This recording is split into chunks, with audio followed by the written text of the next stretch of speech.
tapat, matatag at maaasahan balitang tama at totoo lamang dito sa Pilipinas Network. Magandang araw sa ating mga kababayan sa Pilipinas at sa buong mundo. Huwag kalimutang pusuan ang video, sumubaybay at pindutin ang patingaw upang lagi kayong updated sa balita. Simulan na natin. Isang malubhang trahedya ang muling yumanig sa tanyag na tourist destination sa Vietnam matapos lumubog ang isang kanu na may sakay ng mga turistang dayuhan na nagresulta sa agarang pagkamatay ng 15 katao.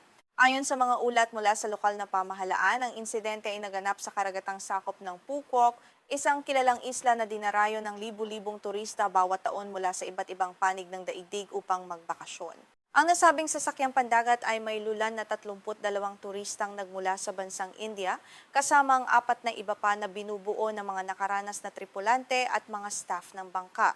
Sila ay masayang naglalayag malapit sa tanyag na tourist spot na Hon May Rat Ngoai nang maganap ang hindi inaasahang insidente na nagdulot ng matinding takot at kaguluhan sa gitna ng malawak at malalim na karagatan ng Vietnam.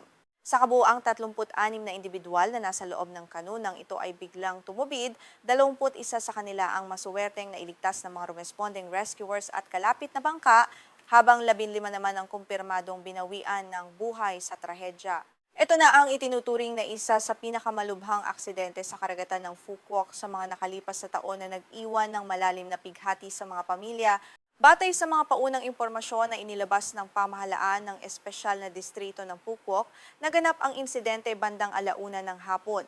Ang kono na pagmamay-ari ng Ocean Pair Island Company ay galing sa Hon May Rat at pabalik na sana sa Antoy Port na matatagpuan humigit kumulang 25 kilometro ang kabuuang layo mula sa sikat na Phuoc International Airport na pangunahing lagusan ng mga turista. Ang rutang ito ay kilala bilang isa sa mga pinakaabalang daanan ng mga turista na nagnanais makita ang kagandahan ng mga nakapalibot na isla sa Phuoc.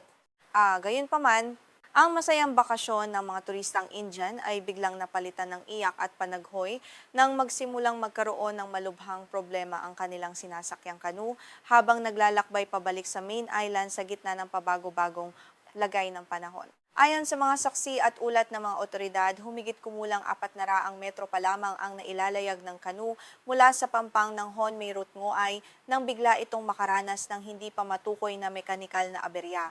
Sa loob lamang ng ilang sandali, ang mabilis na takbo ng bangka ay biglang nahinto na nagdulot ng kawalan ng balanse sa gitna ng malalakas na alon na humahampas sa gilid ng sasakyang pandagat.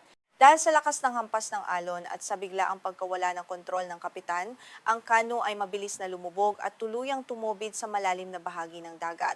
Ang lahat ng 36 na pasahero at mga tripulante ay biglang naitapon sa tubig, kung saan marami sa kanila ang hindi marunong lumangoy o agad na nawalan ng malay dahil sa matinding takot at kawalan ng sapat na kagamitang pampalutang sa oras na iyon. Sa kabutihang palad, mabilis na napansin ng iba pang mga bangkang panturista na naglalayag sa kalapit na lugar ang nagaganap na sakuna. Walang pag-aalinlangan na nagtungo ang mga ito sa lokasyon upang mag-abot ng tulong sa mga biktima. Ang mabilis na reaksyon ng mga lokal na kapitan at mga tripulante ng ibang bangka ang naging pangunahing susi upang mailigtas ang mas marami pang buhay mula sa tiyak na kamatayan. Isang may-ari ng bangka na aktibong lumahok sa operasyong pagsagip ang nagbahagi ng kanyang karanasan sa media. Ayon sa kanya, inabot lamang ng humigit kumulang 5 minuto bago nila narating ang mismong pinangyarihan ng aksidente mula nang makita nila ang pagtaob ng kanu. Ngunit sa kabila ng kanilang mabilis na pagdating, ang sitwasyon sa lugar ay lubhang kritikal at puno ng kaguluhan dahil sa mga sumisigaw na biktima. Ikinuwento rin ng mga rescuer na naging napakahirap ng proseso ng pagliligtas dahil marami sa mga pasahero ang naipit sa loob ng nakabaliktad na cabin ng kanu. Dahil sa biglaang pagtaob, hindi agad nakalabas ang mga biktima na naging dahilan upang sila ay makalanghap ng maraming tubig alat na nagdulot ng mabilis na pagkawala ng kanilang malay-tao bago pa man sila maabot ng mga sumasagip na mga lokal na bangka. Idinagdag pa ng saksing sumagip na iilan lamang sa mga pasaherong kanilang naiahon mula sa tubig ang gising pa at nasa maayos na wisyo. Karamihan sa kanila ay walang malay, nahihirapang huminga at labis na nanghihina dahil sa lamig ng tubig at shock. Agad na isinagawa ang cardiopulmonary resuscitation o CPR sa ilan habang patungo sila sa dalampasigan upang masiguro na may tibok pa rin ang kanilang mga puso. Kinumpirma ng mga awtoridad na ang malaking bahagi ng mga biktima sa trahedyang ito ay mga turistang nagmula sa India na pumunta sa Vietnam para sa kanilang bakasyon. Ang Phuket ay naging isa sa mga paboritong destinasyon ng mga turistang Indian nitong mga nakaraang taon dahil sa mas madaling proseso ng visa at pagkakaroon ng mga direktang flight na nag-uugnay sa dalawang bansa para sa mas mabilis na paglalakbay. Inilarawan ng mga saksi na sa oras ng aksidente, ang karagatan sa paligid ng Anthoy ay nakakaranas ng malalakas na alon, bagamat maayos naman ang panahon, walang ulan, at patuloy pa rin ang operasyon ng iba pang mga bangkang panturista sa lugar.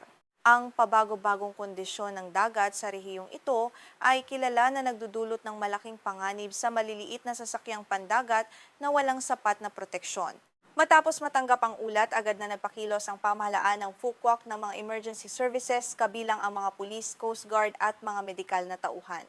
Ang mga lokal na residente at mangingisda ay nakipagtulungan din sa mga otoridad gamit ang kanilang sariling mga bangka upang mapabilis ang paghahanap sa mga posibleng nakaligtas sa dagat habang lumalalim ang gabi sa gitna ng malalakas na agos ng tubig. Hanggang sa sumapit ang hapon ng araw na iyon, may kabuuang 23 individual ang matagumpay na naiahon at naidala sa dalampasigan kung saan naghihintay ang mga ambulansya at mga medical teams. Ang bawat nakaligtas ay agad na binigyan ng paunang lunas bago sila mabilis na ibiniyahe patungo sa pinakamalapit na pagamutan para sa masusing gamutan upang maiwasan ang anumang komplikasyon sa kanilang kalusugan. Sa isang opisyal na pahayag, sinabi ni G. Tranmin Kowa, ang tagapangulo ng People's Committee ng Phuket, na 18 sa mga nailigtas na pasahero ay nasa kritikal na kondisyon ng dinala sa ospital. Ang mga doktor at nurse ay patuloy na nagtatrabaho ng walang pahinga upang stabilizesin ang kalagayan ng mga biktima na labis na naapektuhan ng aksidente at nakalanghap ng maraming tubig habang nasa dagat.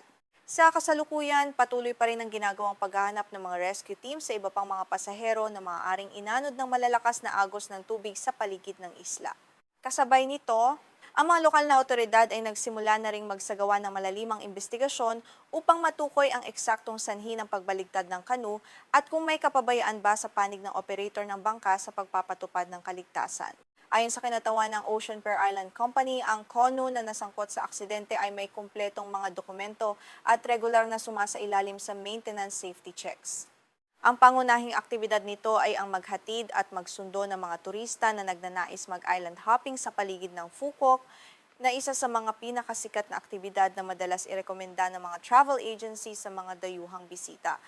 Idinagdag pa ng pamunuan ng kumpanya na ang kapitan ng kanu ay isang lalaking may edad na mahigit 50 taong gulang na mayroong lisensya at may mahabang karanasan sa pagmamaneho ng mga bangka sa rehiyong ito.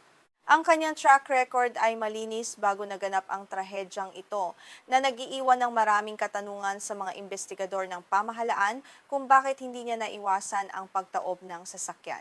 Ang malubhang insidenteng ito ay muling naghatid ng babala sa industriya ng turismo sa Vietnam, partikular na sa kaligtasan ng mga aktibidad sa tubig. Habang nagpapatuloy ang pagdadalamhati ng mga pamilya ng mga biktima sa India, nanawagan ang mga otoridad para sa mas mahigpit na pagpapatupad ng mga regulasyon sa kaligtasan sa lahat ng mga tourist boats upang maiwasan ang ganitong uri ng trahedya sa hinaharap.